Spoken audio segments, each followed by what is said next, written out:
first of all, a big thank you for all of you coming here, especially the non-Armenians. I know this is very West London. Thank you to Haisha and Misak for inviting me. And so my name is Maxim Saakyan, so feel free just to call me Max. Today's event is going to focus on two main aspects: Aurora Mardigian and, in a way, how I produced her story, and the importance of archiving, and basically using Aurora as a case study for this. So, what is Uncovering Roots, and how did it come about exactly? So, Uncovering Roots is a project / podcast audio documentary where we focus on the Swana region. So this is Southwest Asia and North Africa, and this is where Armenia tends to lie in this group. One of the things that has bothered me at times is I tend to just hear kind of Western stories, or if they're not just Western stories, they tend to come with a very heavily Western influence or from the Western eye. And I'm a firm believer that creating something creative and engaging is the best way of teaching people, whether that's about art, culture, history, practically anything. So the aim of the podcast is to honor and teach. Honor those stories that we tell, and also teach people about the region. So this comes to, I realize I didn't do this. Wow. This comes to the first story of this podcast, Aurora Mardigian. Now, what drew me to tell that story? To be honest, I sometimes get tired of explaining about the Armenian genocide, and to be honest, I don't do it justice enough. It's very, very difficult to sometimes empathize with numbers if we're talking about 1.52 million people who died. So I try to think, how do people show empathy? It tends to be more personal stories, human stories. Examples include, for example, Anne Frank. Another example, maybe slightly more recently, was Alan Kurdi, the Kurdish boy that washed up. Suddenly people cared a little bit more about the refugee crisis. And in addition to this, the UK government doesn't recognise the Armenian genocide. So part of this was also trying to, in a way, somewhat convince the UK kind of population about this story. And within the podcast, we also kind of invited an MP to see if, is Armenian genocide recognition possible in our lifetime or not. So I started researching the story. And it took me 18 months to try and get everything together. Slight context to it for those who don't know her story at all. She was an Armenian genocide survivor at a very young age, and then in the end came to America. And she kind of became a Hollywood star based on her own experiences, and she played the main actress in the film. And when you type in Aurora Mardigian on, let's say, Google, you see the book that we'll talk about slightly later, and the film as well, and then a couple of other aspects to that. But the information is very much completely scattered. We don't really have something where you can go onto, let's say, one link, learn about everything, great. So that's also something I wanted to create. It took me a very long time. I was also trying to figure out who Aurora was. So she's not just defined by a genocide survivor, and that's it. So I interviewed about 22 people, had 40 hours worth of interviews, which was a long time to get through all of those. Testimonies, photos, newspaper clippings, court papers, and finally we kind of saw what and who Aurora was. And to start this, I suppose, first chapter, she was just a teenage girl going through the genocide, aged 14. As the war grew ever closer to these small towns of Western Armenia, the Mardigians were visited one night by a Kurdish shepherd who warned them of approaching danger. Despite this warning, Arshalus's father was reluctant to leave, worried that fleeing would justify the Ottomans in punishing other Armenians. Arshalus remembers him stating, "If I run, I'd be a coward. If I must die, I'll die in my own home." But the coming danger arrived quicker than they could prepare for, and within a few days the Ottoman soldiers had taken over the small town, ordering all men over the age of 18 to assemble in the public square. Arshalus and her siblings embraced their father, hugging him for what they hoped wasn't the last time. As he left the house, a brother Porhos followed their father at a distance just to be near him. Porhos was spotted by the soldiers and ordered to line up along with the rest of the Armenian men. They never returned from the town square. Day by day, week by week, as the march continued, Archelaus came to realise these same horrors were happening everywhere as they passed through towns where every Armenian was dragged from their homes. Ordinary Turkish people also came to the camps late at night. The soldiers sold what little of value the women had brought with them: jewellery, rugs, trinkets, and worse, many of the girls and young women were sold off as slaves. As the marches continued across the desert, Archelaus witnessed unspeakable horrors. After walking for many weeks, those who had survived this far reached the Euphrates River. Archelaus remembers the enormous and collective relief from many of the Armenians as they realised they were finally able to drink plentiful water. They ran toward the river, eager to drink, and then stopped in horror. There were bodies in the water. Thousands of dead Armenian bodies, many dismembered and broken, all floating slowly through the current of the river. The Euphrates had turned into a mass grave. Before the desert, it was water that lake, like something was passing by a way. I don't know what you call that. At that time, I wouldn't be able to tell.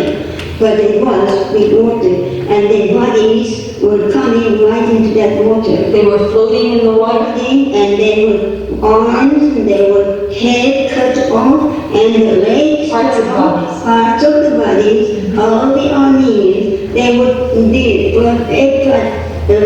Harput, they call it Euphrates River, that they call. Probably that was the river that was coming that way to reach to the desert. The Euphrates River.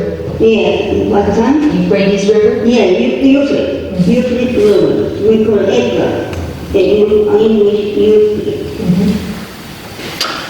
2 years under occupation, 2 years worth of escaping. Some of the stories were insane, nearly all of them brutal. One of the most brutal moments were when she reached the Euphrates River. They went on a boat with the Ottoman soldiers, and one by one, the Ottoman soldiers started just throwing the kids out of the boat, including her sisters. And that was basically the last we heard of her sisters during what she went through during those 2 years.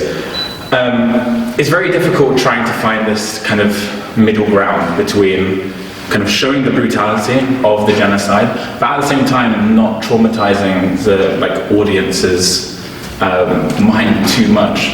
Because the aim of this podcast is to try and teach people. We don't want people to just put their headphones away and go, this was too much, I can only do 10-15 minutes of this. So it's a difficult thing to track down. And just on that snippet, that was of course Aurora speaking with the Armenian Film Foundation based in California. I think that this was in the 80s also. And the first bit, Abi Zakarian, a good friend of ours, she narrated Aurora's story early on. But she was just 14 years old, and after 2 years, she escaped numerous times, and she managed to outsmart adults. She managed to outsmart her captors. And she marched on and found some Russian soldiers. In the end, they took her to Tbilisi, and she met with General Andranik. Now, the Armenians in this room, of course, know who General Andranik, I'm sure, is. Arguably the most famous Armenian general known. And he had one message for her: to tell the world about the Armenian genocide. So she traveled to St. Petersburg, and then just as she was traveling there, the Bolshevik Revolution started.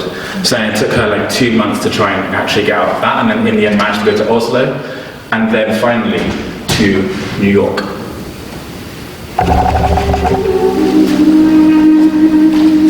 She was taken in by an Armenian couple when she arrived. They helped her post news advertisements in search of her brother Bahan, whom she believed to be living in the States. She had interviews with the New York Sun and the New York Tribune, which were published alongside these advertisements.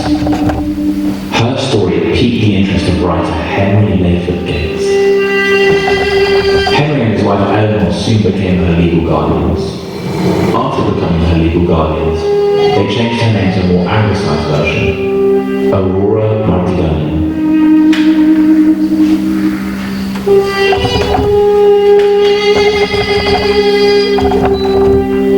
One of the leaders of the humanitarian Traveled across the world, and it broke box office records everywhere in the States. Despite the censorship problems, the film broke box office records, a fact that not many people are really aware of. When the film opened in the Washington Theatre in Detroit in 1919, it broke all box office records in the city. This is despite the city's slight censorship of only letting those over the age of 21. Box office records were similarly broken in Dayton, Ohio in early January. In fact, as one newspaper said, the film shattered all previous box office records, that there had to be another showing in the future. You can even see pictures of the endless queue in front of the theatre. People were desperate to see this film. Aurora made personal appearances at each screening. There were even morning performances for ladies only, where Aurora went into more detail about the experiences of the women during the genocide. We don't have the exact numbers, but Anthony Sly thinks that around 10 million Americans saw the production. But despite the fame, she was completely alone. She was without her family and friends, and her life became promoting the film. The constant public appearances for Aurora became too much for just one individual to handle. There was even talk of sending Aurora, who was clearly traumatized and still a teenager, to London to appear at the British screenings in 1920. She made her last personal appearance with the film in Buffalo, New York in May 1920, where she ended.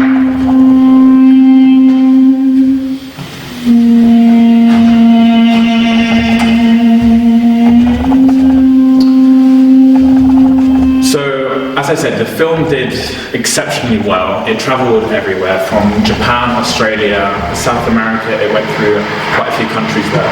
And I thought that was the audio for a second. And also in London, as I said. So it showed at the Royal Albert Hall for 3 weeks straight, day and evening performances every single day. You know, it was a sensational film. But after she fainted, Henry and Eleanor Gates sent her to a convent and basically locked her up. And what they did was they hired 7 Aurora lookalikes without telling anyone, and they travelled with the film. So the entire world thought that Aurora was still in fine health, and she was still able to come to all these performances and do her kind of talks and speeches.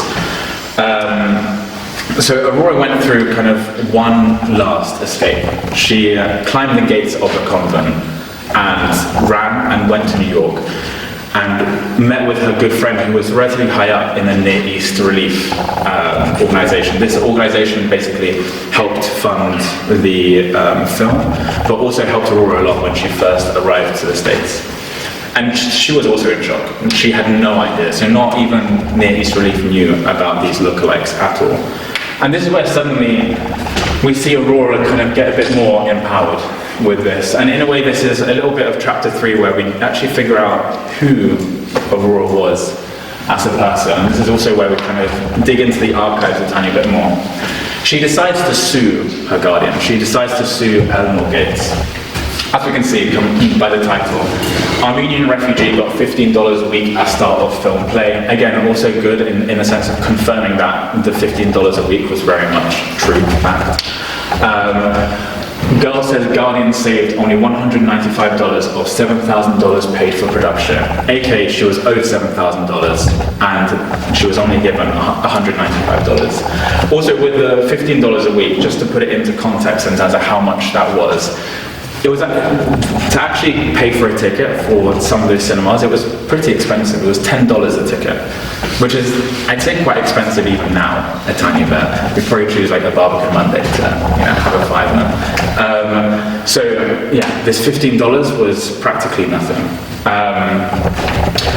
But she sued, and Eleanor Gates tried to say kind of, the reason we had to spend all that $7,000 was because we had to get chauffeurs and we had to get the lookalikes, etc. Thankfully, the judge wasn't having any of it, and Aurora won the case, and she got the $7,000 she should have had before.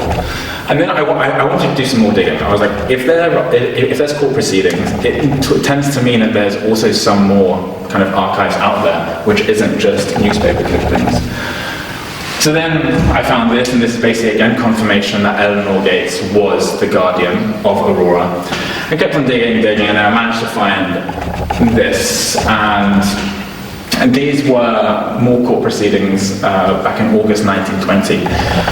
And I was reading that, I think I got sent about 40 pages worth of things, and quite a few interesting things, but then something really stuck out to me, and it was, the petition of Aurora Mardigian respectfully shows, point 3, that your petitioner is without funds and without employment at this time, as a result of which she has become indebted for room and board for herself and for certain tuition charges at the school where her sister is attending. I didn't understand fully what that sentence was, but I definitely understood the very last bit, where her sister is attending.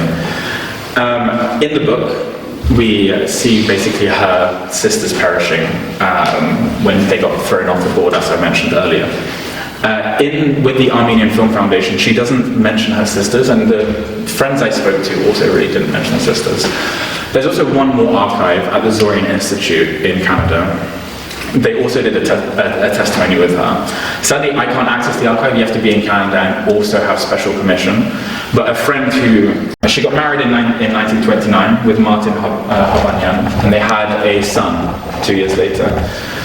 They lived in New York for a couple decades in the Bronx. She worked at a dressmaking factory. She decided to continue with her kind of activist ways, and she went to her boss and she was like, I'm going to strike.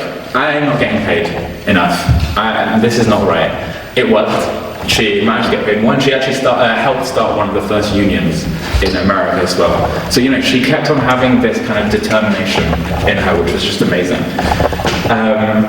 But I still wanted to find out slightly more, so I managed to get in contact with some of her kind of friends or people who knew her. Now, obviously this is very difficult. She passed in 1994, sorry, and she wasn't the kind of person who went out all the time and kind of made friends everywhere, because she was deeply traumatized. I remember Anthony Sly telling me how if someone knocks on her door, it would take her 5 minutes to even open it, because she thought it was the Turks coming to get her. And we heard a very similar thing in the previous snippet while in the filming. She was going through this paranoia for basically 70 years. But I did find a few people, and I wanted to read out some of their quotes, which were about her. So give me 10 seconds, and I will get it up. So this is Susan Iranyan, who was the nurse that cared for her in 1994. And I had the luck to meet Mrs. Aurora. She was one of my patients, and I clearly remember her room number and her bed. She was in room 12, bed A. The sad part was, first of all, no one knew her story at the time. We never thought that she's the lady who survived the genocide, and her entire whole story after that. She didn't have any family visiting, and Aurora became our home. We were her family. Aurora is the kind of care home in California. This is a filmmaker who worked for the Zorian Institute. He was great, loved him. His quotes were brilliant. You had me and Dr. Rubin look at each other, and we said, what? How could we have missed this? When we met her, how did we not know her before? We researched, and we were really surprised that everything was true. She wanted justice, to know what really had happened, but all her life she fought for it. And at that age, she was very courageous, and explaining what she had seen and never budging, never retreating, always telling the truth. And the last one, Annie, who was a very, very close friend of Aurora, and she was the one who wrote the essay, and she used to come to her house every week. She kept it all. And when I entered her home, the floor to the ceiling was full of boxes of her belongings and of her life. And then in the living room, there were tables. Tables that were covered with trinkets and with stacks of papers. I think about it. I think about the stories each of those mementos would tell. And they were endless. She had a son and grandson, whom she adored. But that son didn't seem to care. She told me she loved them, but they weren't really a part of her life. And she told me once in a while, maybe once a week or so, he would bring her groceries and set them at the side of the kitchen, not even unloading them. He did not share the love of a son and a mother, it seemed to me. She wanted so deeply and desperately to share her world, but to protect her world. But when someone showed interest in her world, she poured it out. And with that, I also found out her family kind of seemed to follow this trend. They weren't close. And she passed away in 1994, aged 93. Nobody collected her body for 3 years, no family member collected her body, and she got put into a mass grave, basically. And I thought maybe there's still some family out there, who knows. So I tried to do some digging, and I managed to find the grandson. And the grandson currently lives in Hawaii, owns a bar and a construction company, as you do. And he didn't have any form of online presence, so I messaged the bar. It was a very weird message, being like, hey, I know your grandmother, maybe. And even weirder when a staff responds to it, being like, I have no idea who this is. But I got somewhere, and then they just basically